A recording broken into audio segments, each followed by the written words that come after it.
हाँ जी, बिल्कुल। मुल्तान और गिरदो-नवाह में आज सुबह से ही हल्की-हल्की बारिश का जो सिलसिला है वो जारी है, जिससे सर्दी की शिद्दत में इजाफा हो गया है। और मुल्तान में आज महकमे मौसमियात के मुताबिक जो सूरज और बादलों के दरमियान आंख मिचौली है उसका सिलसिला यूं ही जारी रहेगा। आज कम से कम जो दर्जा हरारत अभी तक रिकॉर्ड किया गया है वो 5 डिग्री सेंटीग्रेड, जबकि ज़्यादा से ज़्यादा 17 डिग्री सेंटीग्रेड तक रहने का इम्कान है। महकमे मौसमियात का कहना है कि आज पूरा दिन इसी तरह ही मौसम रहेगा, जबकि कल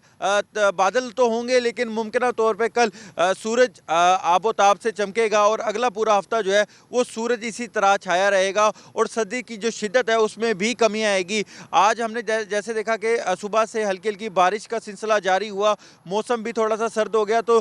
जो रोड के ऊपर ट्रैफिक है वो मामूल से हमें कम दिखाई दे रही है, जबकि जो ट्रैफिक पुलिस यहाँ पर है वो बार बार यही तलकीन कर रहे हैं कि ऐसे मौसम में खासतौर पर जब बारिश का मौसम हो तो अपनी जो रफ्तार है वो धीमी रखें और अगर गैर ज़रूरी तौर पर सफ़र जो है उससे इज्तनाब किया जाए। जबकि डॉक्टर हजरात जो है उनका यही कहना है क्योंकि सर्दी की शिद्दत में इजाफा हो रहा है, तो जो बाइक वाले हजरात हैं खासतौर पर वो बच्चे क्योंकि अब स्कूल भी जा रहे हैं, तो उनके जो सर हैं, कान हैं, उनका जो सीना है और पाँव, उनको खासतौर पर ढांप के रखें और बच्चों को खासतौर पर उनका खास ख्याल रखें ताकि इस मौसम में फ्लू और जो दूसरी बीमारियाँ हैं उनको जो है वो ना लगे। तो अभी जो महकमा मौसमियात है उन्होंने तो यही कहा है कि आज मुल्तान में बादलों का राज इसी तरह रहेगा और कभी कभी वक्फे वक्फे से बारिश होती रहेगी, लेकिन कल से जो बाकायदा तौर पे सूरज है वो आबोताब से चमकेगा और जो आगे आने वाला हफ्ता है उसमें भी जो आने वाले दिन हैं उनमें सूरज आबोताब से चमकेगा और जो सर्दी की शिद्दत है वो उसमें मुसलसल कमी वाक़ई होना शुरू हो जाएगी। जी।